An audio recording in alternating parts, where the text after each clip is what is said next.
భగవంతుడంటే మళ్ళీ మనం చూడలేదు అని అనుకుంటాం. కానీ బట్ రిమెంబర్, జ్ఞాపకం పెట్టుకోండి అందరూ కూడా, మీ మీ ఇండ్లల్లో మీరు ఆరాధన చేసుకునే భగవన్ మూర్తి మీ అందరికీ ఉంది. ఎంతమందికి ఉంది? Believe in him. ఆయన మీద నమ్మకం పెట్టుకోండి.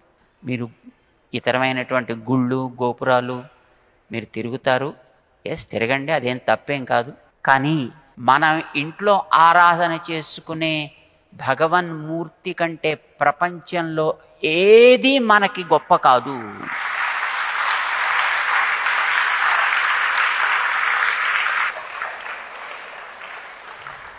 కానీ చాలామందికి ఆ నమ్మకం ఉండదు.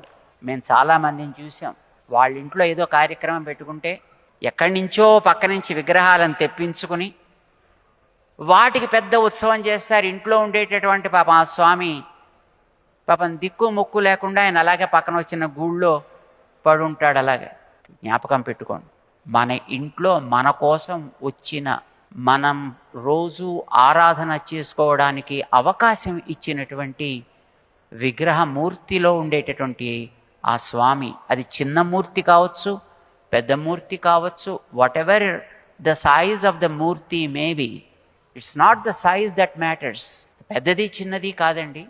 అది బంగారంతో చేసిందా, లేకపోతే ఓ చెక్కతో చేసిందా, ఇత్తడితో చేసిందా, even that is not important. అది కూడా ఇంపార్టెంట్ కాదు. అది మీరు కాగితంతో చేసుకునేటువంటి ఒక చిన్న ఫోటో అయినా కావచ్చు.